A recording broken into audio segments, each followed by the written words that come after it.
That's all you need. That's good.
Good morning.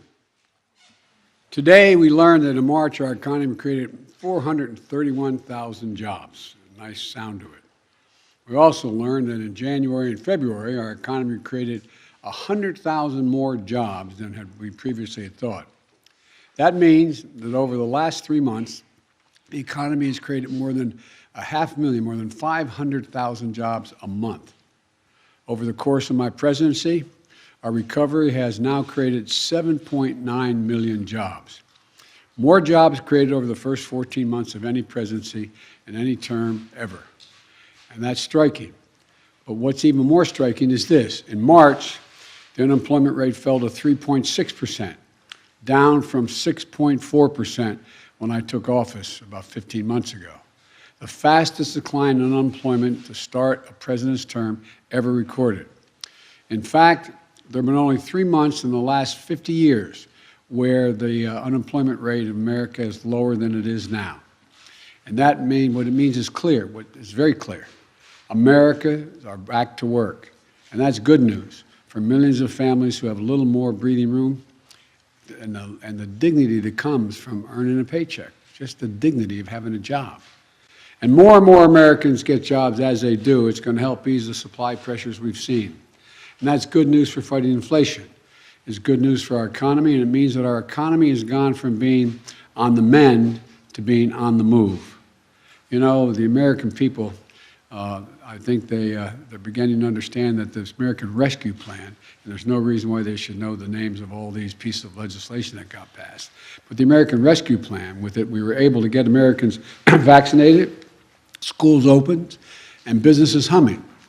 A leading financial firm, Moody's, estimated that because of the rescue plan, 4 million more American jobs were created, and unemployment is 2% lower than it would have been had we failed to move that legislation. Thanks to our infrastructure law, we have more than 4,000 projects getting started this year, 4,000 in every single state in America, total of 4,000, and all 50 states rebuilding America. We're building a recovery worthy of American workers, strong and resilient. And we're going to be able to overcome the headwinds that it has of Delta, Omicron, and even war in Europe. Our policies are working, and we're getting results for the American people, which is what it's all about, to state the obvious. Record job creation, record unemployment declines, record wage gains.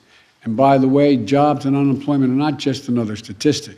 They go directly to the core of what the economy represents, the ability for hardworking Americans to live with dignity, support their families, and build a better life for their children.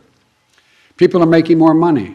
They're finding better jobs. And after decades of being mistreated and paid too little, more and more American workers have real power now to get better wages and to do what's best for themselves and their families.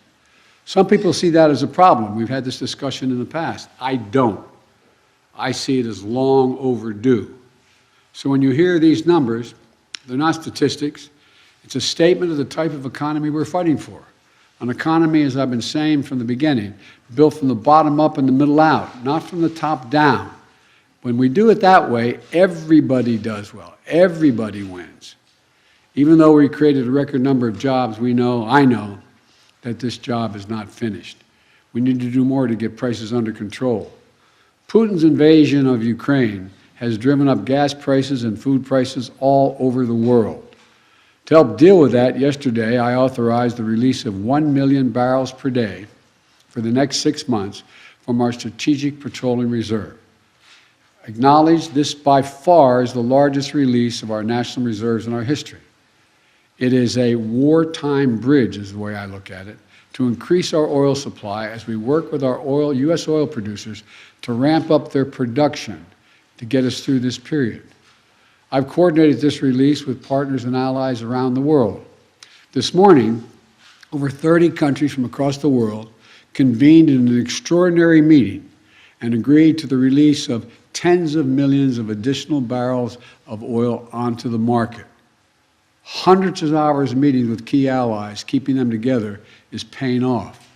Nations are coming together to deny Putin the ability to weaponize his energy resources against American families, not only American families, but families in Europe and around the world.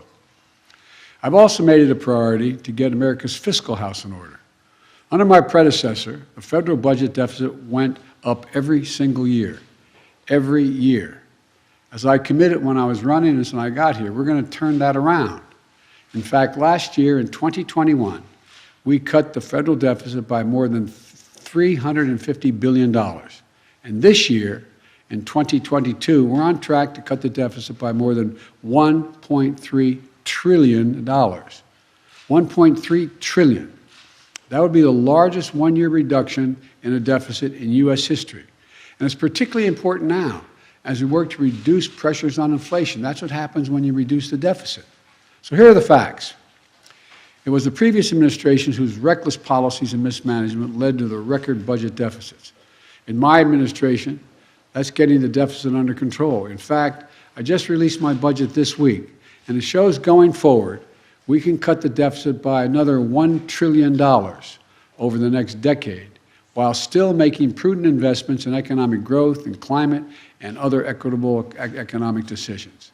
But to do that, we have to be willing to do something previous administrations and Republicans today refuse to do. We need to make sure corporations and the super wealthy begin to pay their fair share. Here's one example. Right now, billionaires, and there's not a whole lot of them in the country, maybe I won't give a number because I don't know for sure. They average less than 1%. But my point is billionaires pay an average rate of only 8% on their total income. A family led by a firefighter and a teacher can pay double that income tax rate, double what a billionaire pays, double the 8%. So my budget has a billionaire minimum tax, a 20% minimum tax that applies only to the top 1/100th of 1% of American households. Billionaire minimum tax is fair. And here's the deal. It raises $360 billion that can be used to lower costs for families and cut the deficit. I would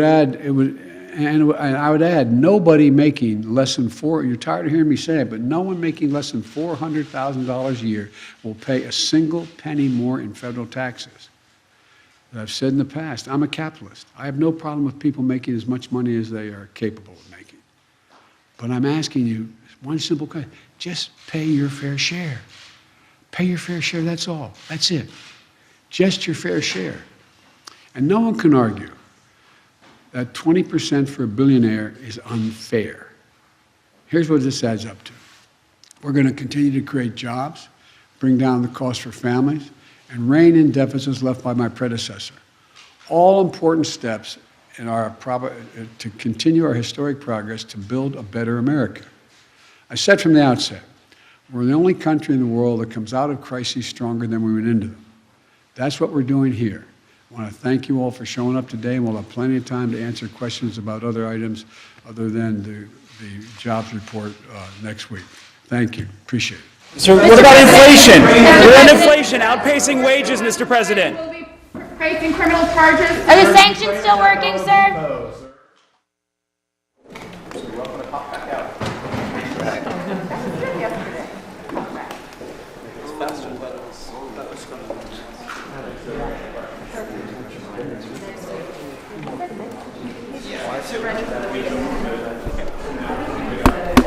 Yeah.